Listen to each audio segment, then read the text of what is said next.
Before we pray, let us first listen to the words of God. Psalm 51 verse 1 and 2 says, "Have mercy on me, God, according to your loving kindness, according to the multitude of your tender mercies. Blot out my transgressions. Wash me thoroughly from my iniquity. Cleanse me from my sin." These verses from Psalm 51 are one of the most raw and heartfelt passages in all of Scripture. Written by David after his sin with Bathsheba, this psalm is not just a confession, it's a deep cry for restoration. And right from the very first verse, we see something truly remarkable. David doesn't start by listing his sins. He starts by appealing to God's character.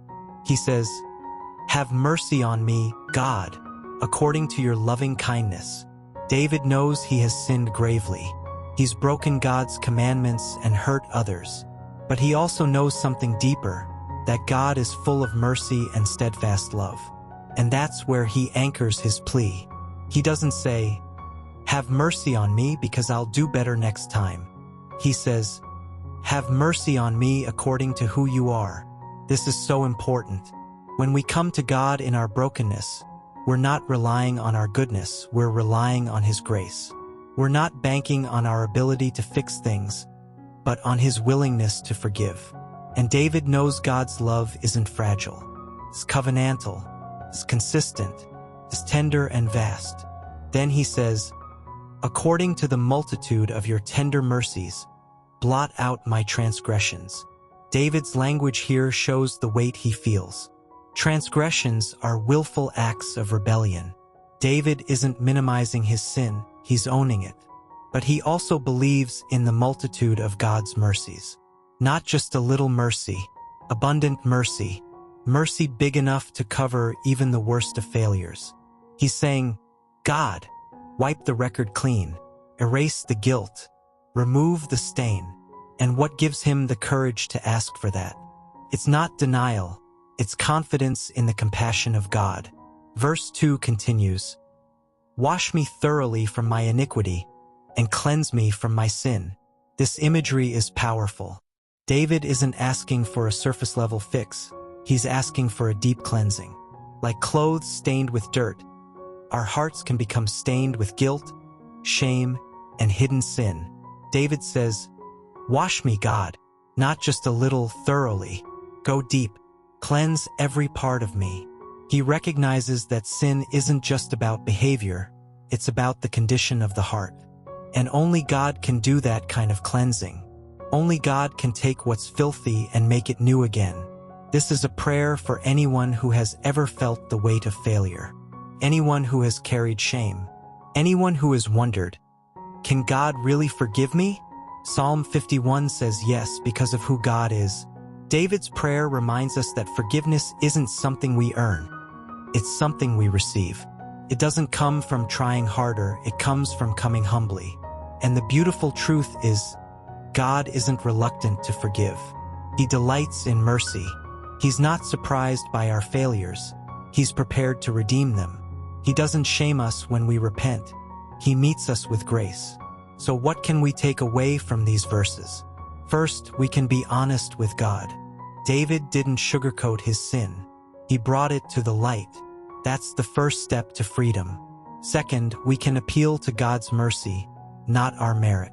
We come not because we're worthy, but because He is good. And finally, we can trust that God will wash us thoroughly. No matter how deep the stain, His grace is deeper still. Psalm 51 verses 1 to 2 is not just about repentance, it's about relationship. It's about a heart that knows it has strayed, but also knows where to run. And when we run to God, we find not judgment, but restoration.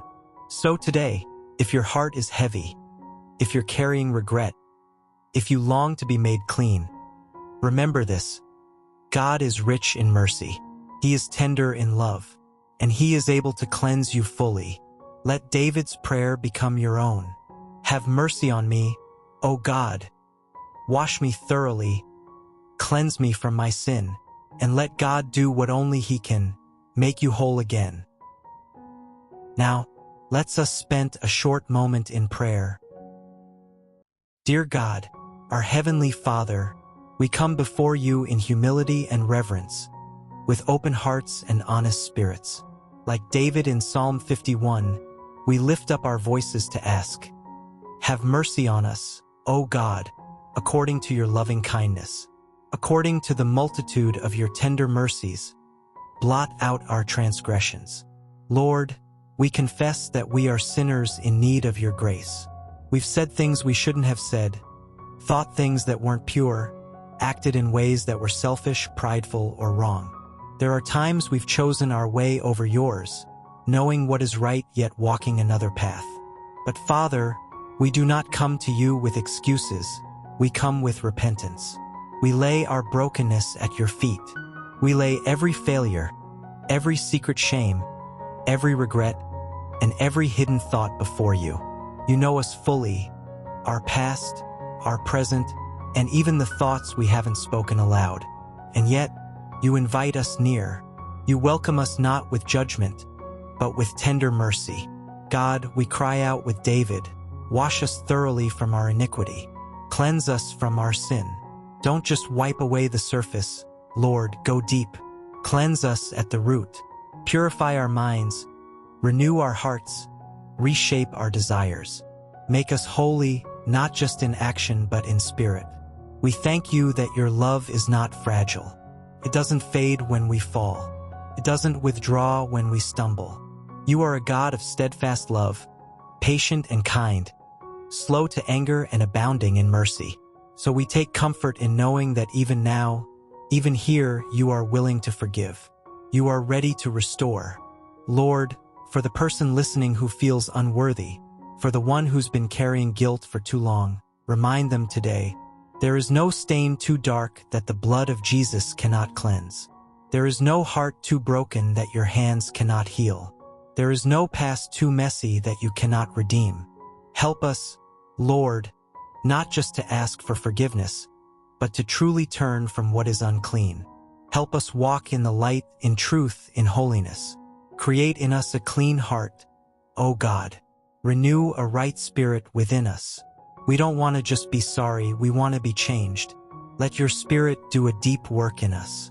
Refine us, restore us, rebuild us from the inside out. We surrender to you, Lord, not just our mistakes, but our entire lives.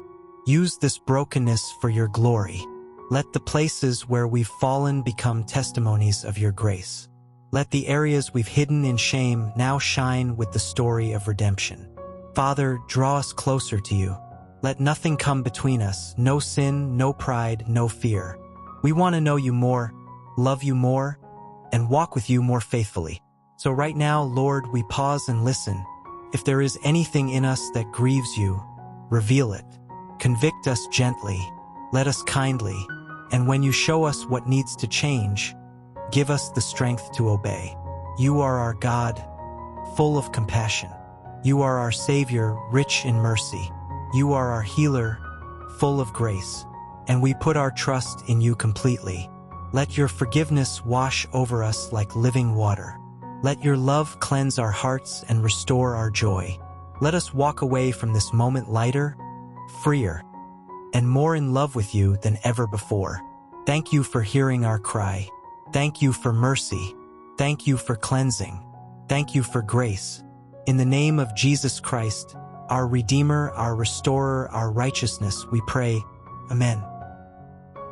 If you received this prayer, type Amen down in the comments, and please subscribe for more daily prayers like this. God bless.